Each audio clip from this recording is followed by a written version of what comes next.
When we last left our heroes, they had just befriended the riders of Rohan. But even with such valiant new allies, can they hope to hold Rohan's ancient fortress against the approaching orc army?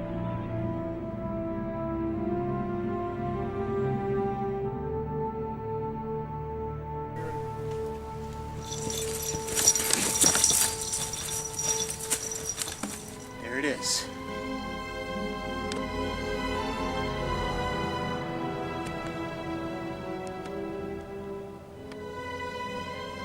It is said that none have yet taken it, if there are men alive to defend it. Fortress of Helm's Deep.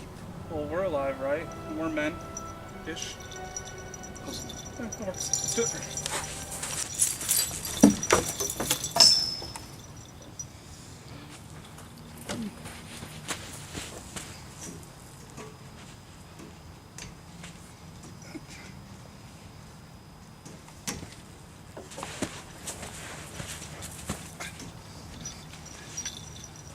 You okay, bro?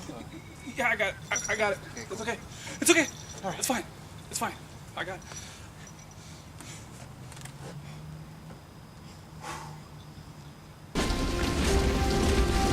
The orcs! They have catapults! No!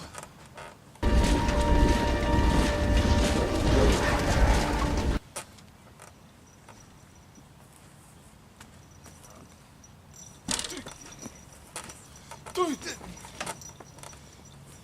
What? Oh, Jesus! What are they shooting at us? It's like was that a football? Dude, awesome battle. I know, right? Oh. So how many orcs you get, dude? 74. Nice. Yeah. How many did you get? 384,268. Huh? Good job, though. What is that, like some sort of like new Common Core math or something?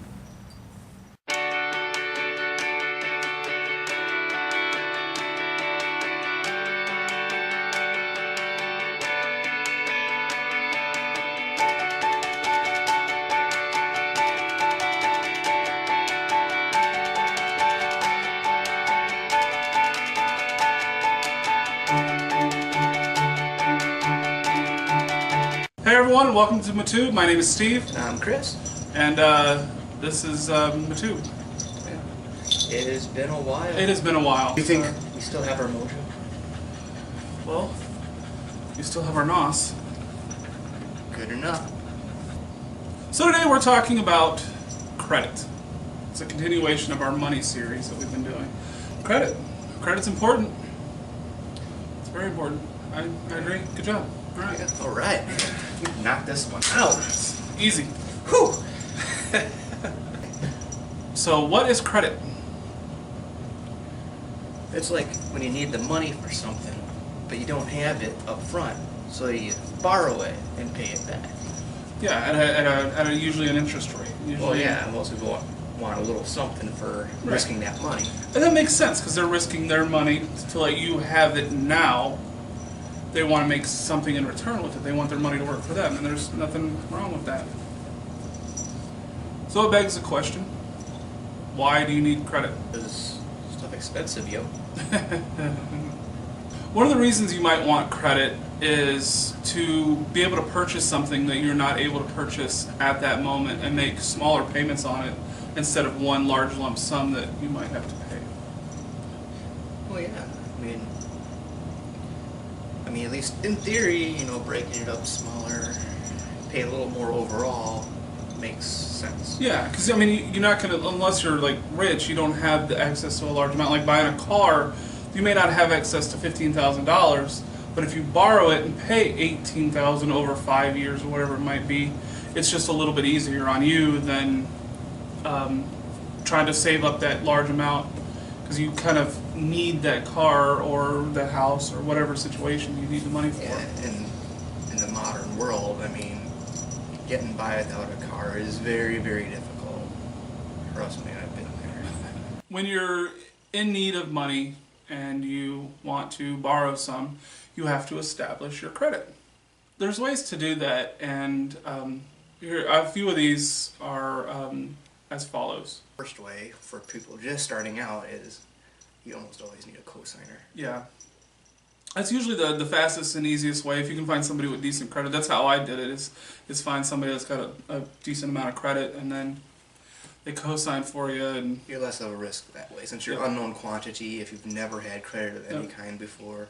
There are a lot of other ways, and one of the other ways is a secured loan, which is literally like, okay, I go to Bank of Chris and I go, I like that.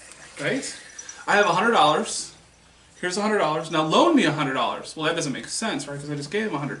But he's guaranteeing that $100 that he gave me, and he's saving that $100 so that once I pay him back with payments, showing that I'm willing to make payments and I can make them, he'll give me my $100 back, so I'll actually have $200. Right? That's how that works. I believe so. Yep. I sure hope so. Yeah, sounds good. If it's not, it sounds great. Snuck one by. And one thing that I only became aware of recently, thank you, Harley White, is the reverse loan.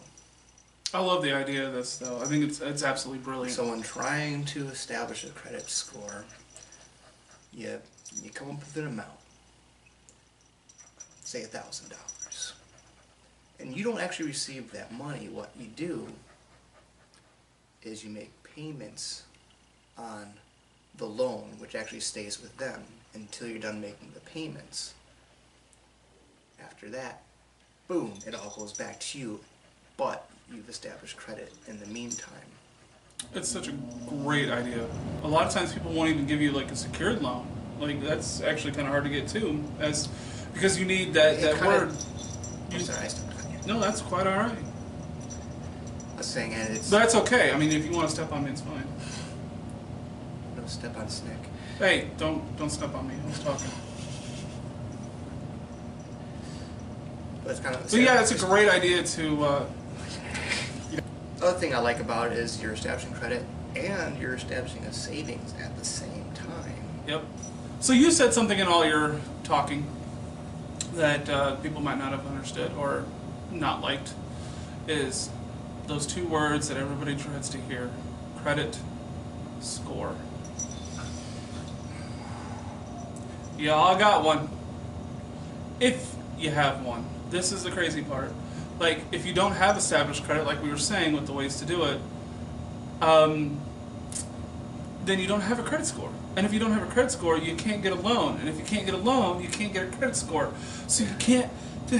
Yeah, not having a score is like worse than having a lousy score. Yeah.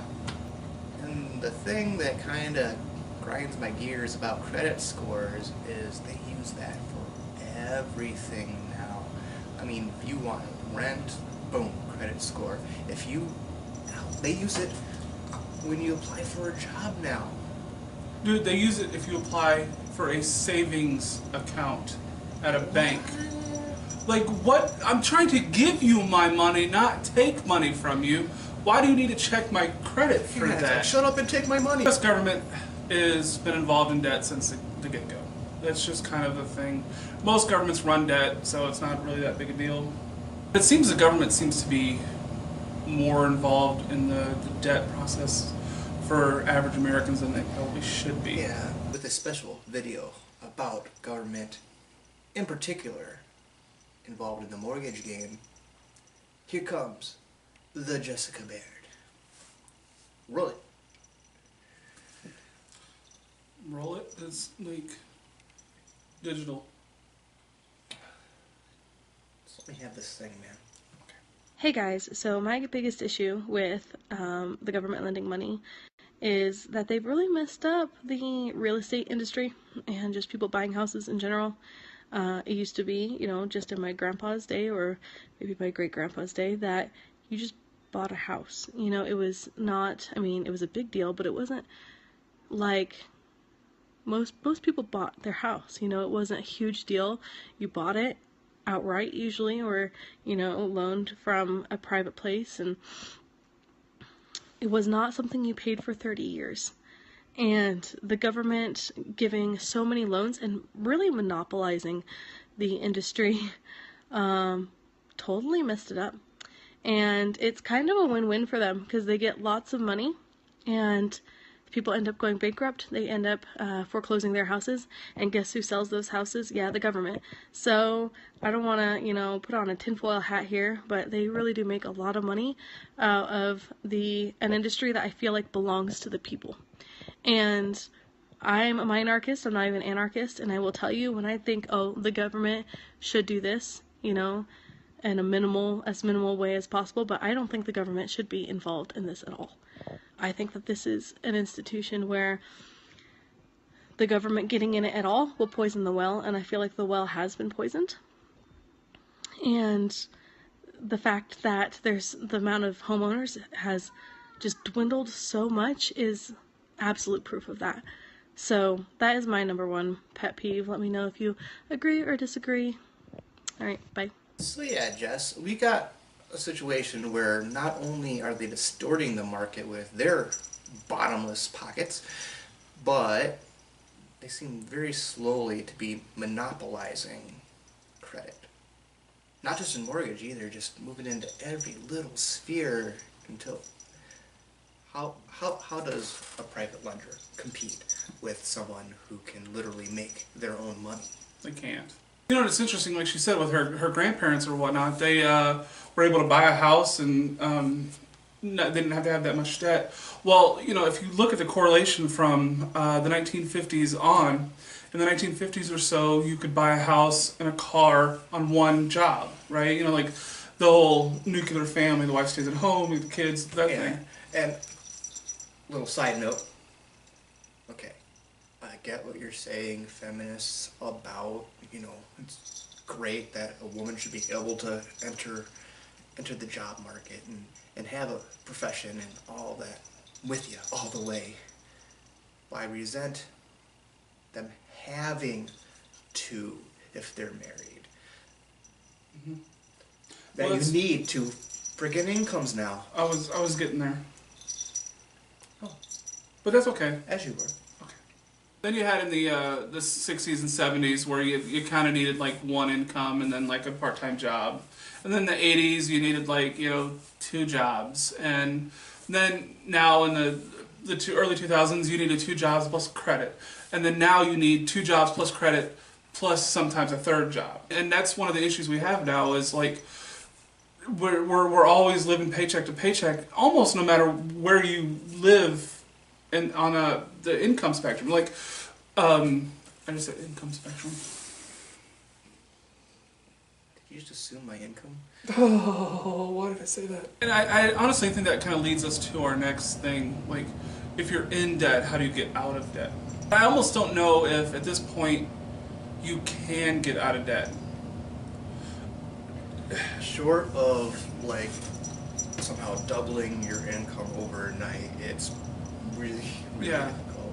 People usually borrow up to that level of their income or right around, and just even upping your income by a little bit, you tend to borrow more into it because like, okay, now I can get a better car, or now I can get a better house, or whatever it is, you keep upping it because your income goes up. And you can't get out of that debt because you need a place to stay and you need a car and... It's like a video game. Like, level up, alright, choose my attributes. Ping, ping, ping, new car, ping. I'll tell you what not to do. Lots of experience there. Unless you are, like, really desperate, if you find yourself in the hole. Stay away from the payday loans, man. That doesn't even get you out of debt, but you're just pushing the buck off for later. Insane interest. And that's not even like there's other loans out there that have that insane interest, like security finance type stuff, world finance, these kind of businesses. But I feel like those are a little bit better loans because they're about the same interest rate, but it's over a longer period. Whereas your payday loan is the next week usually. So it's like, do you really think you're going to get a miracle by the next paycheck? I would say that the best option for getting out of debt is to take your credit cards and chop them up and pay them off, and pay, even if you pay the minimum payment, but keep paying them off, and then when they're paid off, don't cancel them. And the reason I say don't cancel them is because by having an open source of credit, you're actually adding to your credit score. So once you've paid it off and you have this open set, say you have a $500 limit, now you have a $500 limit on... Yeah, that's like one of the hugest contributors to your score is unused credit. Yep. All right, and I figure in conclusion, credit's important, I think, because I personally like it because it allows me to buy things that I might not have been able to have, like my car or, a cell phone or, something like that. So I don't mind it, but it's a slippery slope. It's really hard to control. And you get those new credit cards and you're like, free money! But then you're like, oh God, I gotta pay how much more per month? And you're in a perpetual cycle. And in the words of the great Alice Cooper, nothing's free. I think that's been our episode. You think that's been an episode? It's been a good one. Let it's been a great freedom one. ring. Good night, everyone. See ya.